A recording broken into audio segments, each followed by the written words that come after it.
What if the past had turned out differently? The Green Bay Packers have won the Super Bowl. I was told that playing in Green Bay was not an option. With the 24th selection in the 2005 NFL Draft, the Green Bay Packers select Aaron Rodgers, quarterback, California.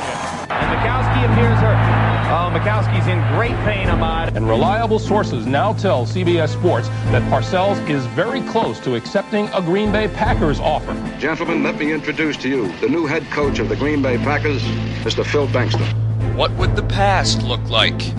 What would the future look like? If.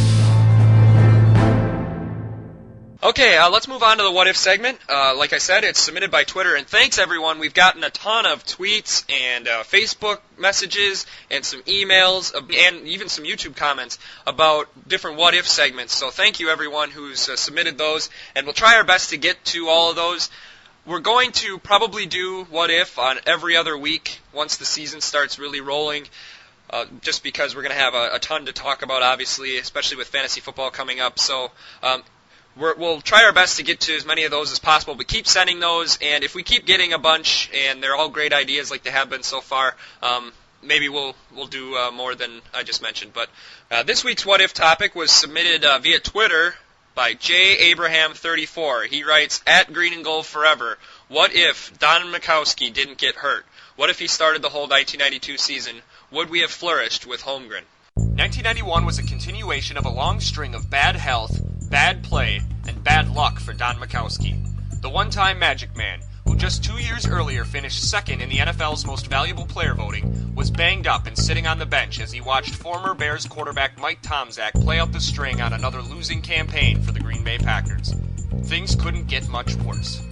But things started to look better as 1992 began.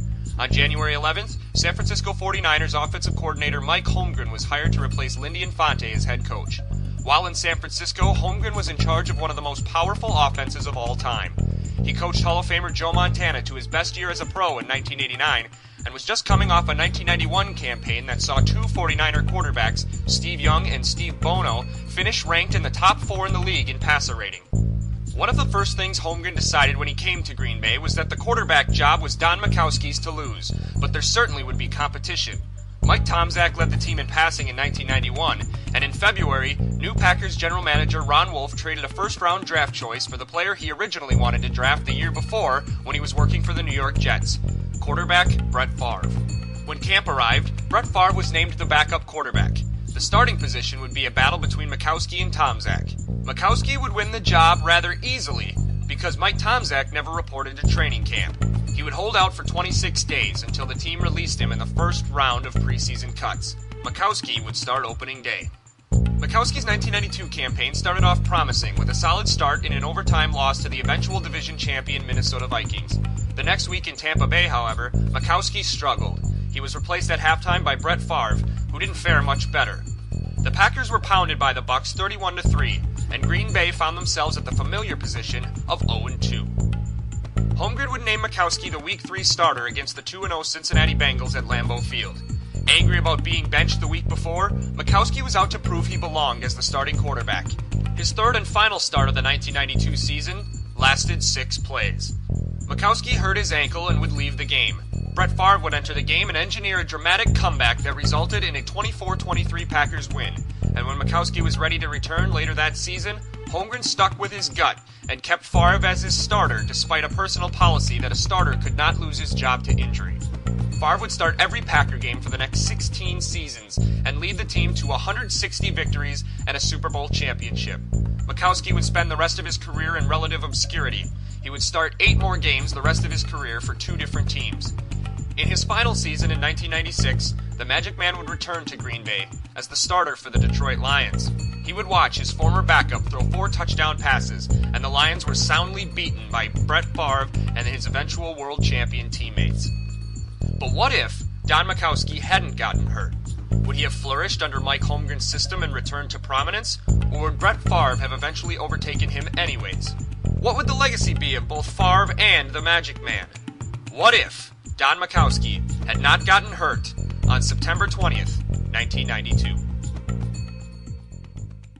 All right, so there's the history behind this topic. And, Matt, why don't you begin this time around and give us your thoughts on what you think might have happened if Don Majkowski had stayed healthy in 1992.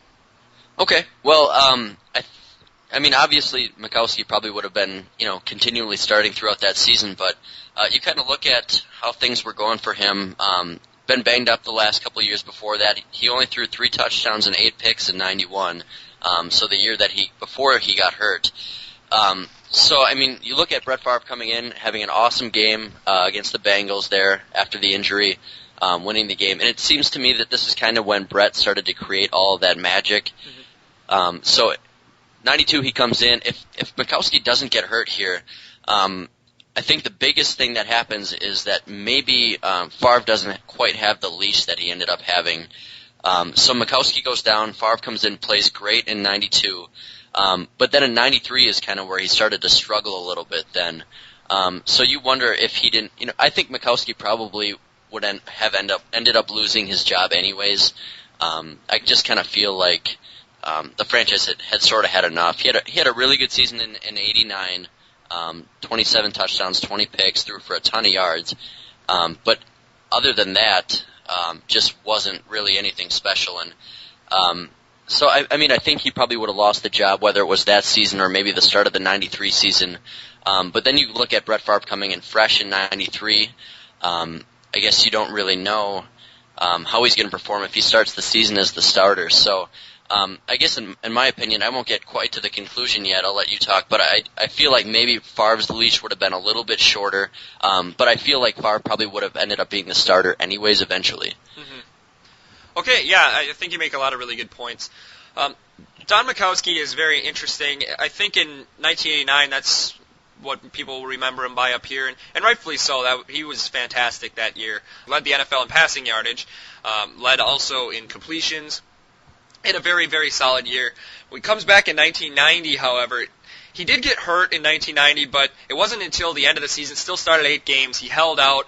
Rocky, only a 73.5 quarterback rating, which is still okay in 1990, but not that great. Passable. And then, like you said, in 1991, he was dreadful. 59 quarterback rating in 8 starts. Battled a lot of different injuries all year. And then in 1992, Mike Holmgren really liked him over their other quarterbacks. They had Blair Keel in camp, who had a few starts, didn't do a whole lot. They had Mike Tomczak, who had a reasonably successful late 1991 for the Packers, and of course they had Brett Favre in camp. And Majkowski was his opening day starter. He really struggled, though, in the first couple of games, which makes me think that ultimately in 92 they probably wouldn't have got off to that hot start, even with Brett Favre, who, let's be honest here, even though people talk about how it was a growth and it took him forever and then all of a sudden he blossomed in 94 and 95, if you compare him to the rest of the league, he was a Pro Bowler in both 1992 and 93, where in 93 he maybe didn't deserve it, but in 1992 he certainly did. He was near the top of the league in completion percentage. Actually, his percentage that year would be the highest of his career up until 2007.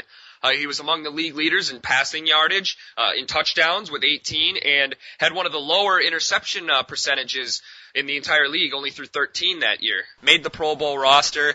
They won that game, a comeback against Cincinnati, who was 2-0 at the time, and then they took on Bill Cowher's 3-0 Pittsburgh Steelers, and Favre played very solid in that game. He didn't turn the ball over. The Packers won, and they got off to a 2-2 start, which now sounds like a horrible start. For the 92 Packers, that was something to be proud of. They fall back. They have a few losses in a row to fall to 2-5. But at that point, by the time Majkowski was ready to come back, they had decided that Brett Favre was going to be our guy because he had had a comeback. He had beaten the Pittsburgh Steelers.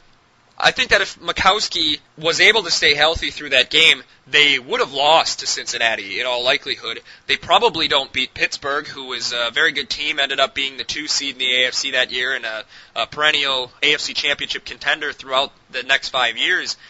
I think that Majkowski either can't stave off Favre, or if he does, he completes the season and then he's released anyways after the season is over. I don't think with as much confidence as Ron Wolf had in Brett Favre, and the price they paid to get him. Remember, Brett Favre wasn't Tom Brady, and he wasn't a 6th-round draft choice. He was traded for a first-round draft pick that the team could have desperately used for as limited they were in so many positions back then.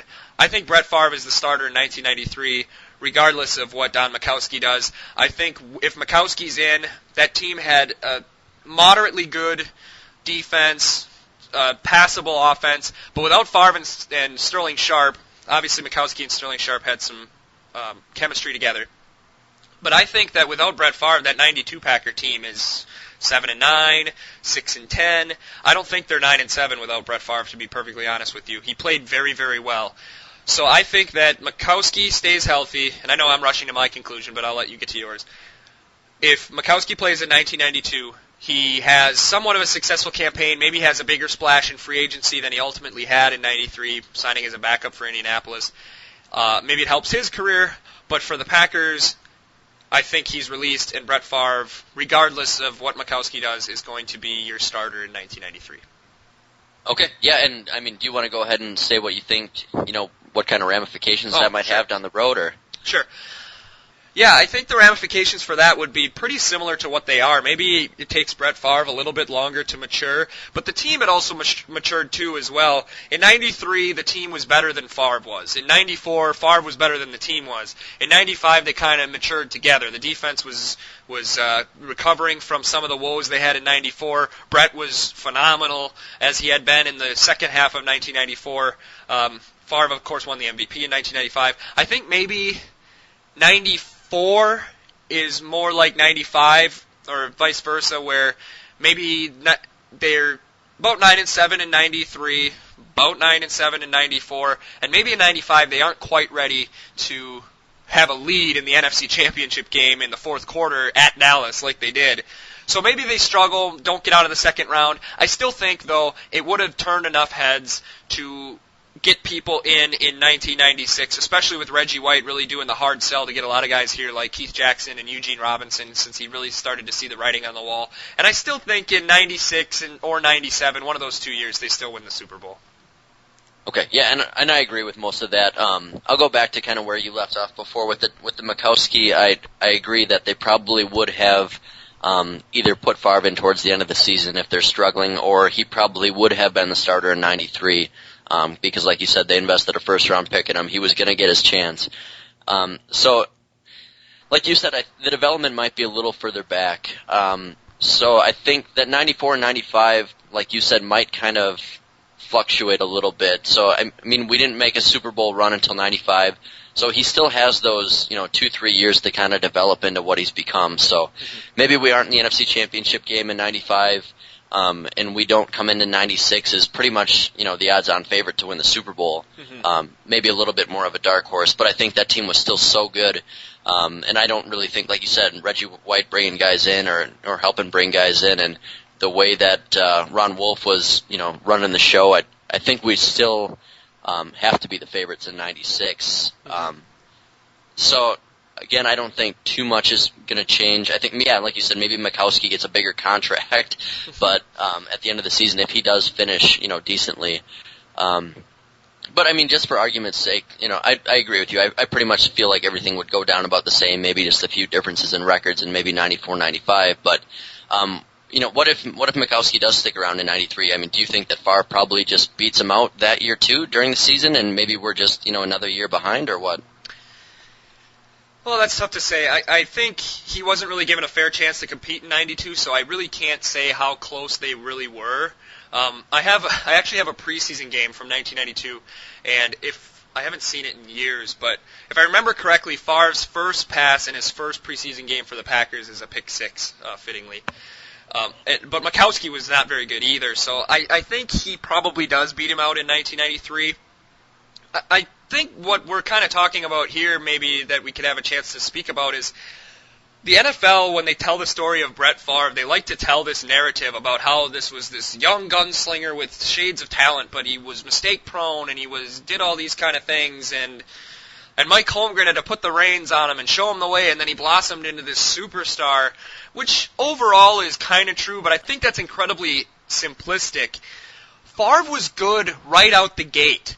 If you look at his contemporaries, I mean, even in 1993 when he struggled, maybe he has the same 93 season, throws I'm looking at it right now. He's got 61% completion percentage, 19 touchdowns, 24 interceptions. Well, I'm looking, that's a 72 quarterback rating.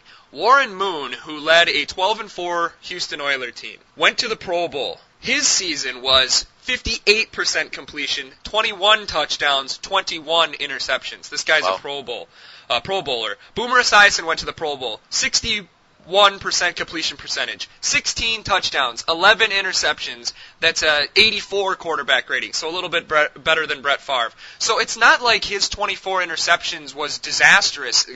Compared to his contemporaries, it wasn't that far off the pace. It was a little higher. As a matter of fact, he had 4 interceptions in the last game of the year against Detroit when he really wasn't playing very well. So I don't think he played as disastrously as the old NFL Films narrative likes to suggest. He was pretty much, when you compare him to the people in his time, he was pretty much an elite quarterback from that first time he took a snap against the Cincinnati Bengals.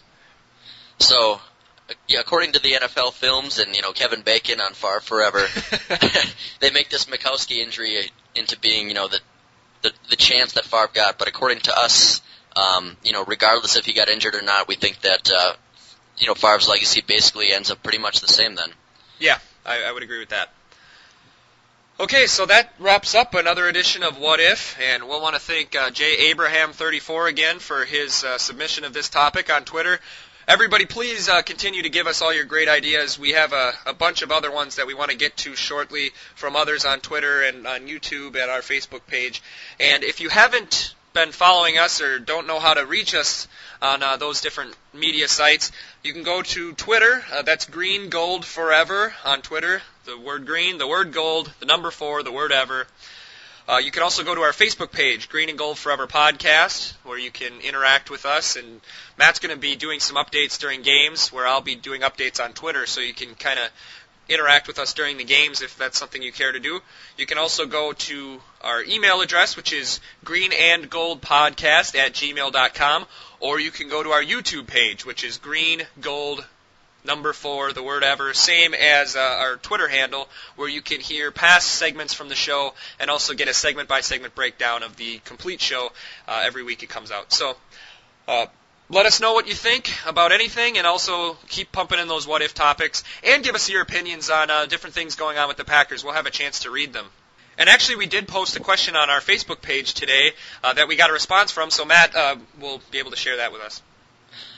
Okay, yeah, so Caleb had just posted on what we had said, where we just wanted to get some thoughts about the preseason so far, thoughts about the games. So Caleb was the one who posted on it, kind of agreed with a lot of what we said, said the refs kind of stunk, which we ranted about a little bit, so can't disagree there. Said that he really wants to see the starting D, which I look forward to too. And he also says that he can't wait to see Tyler get some more reps because he liked what he saw, and you kind of agreed with him there too. So, yeah, I would just say to our fans, feel free to post on, Facebook and Twitter.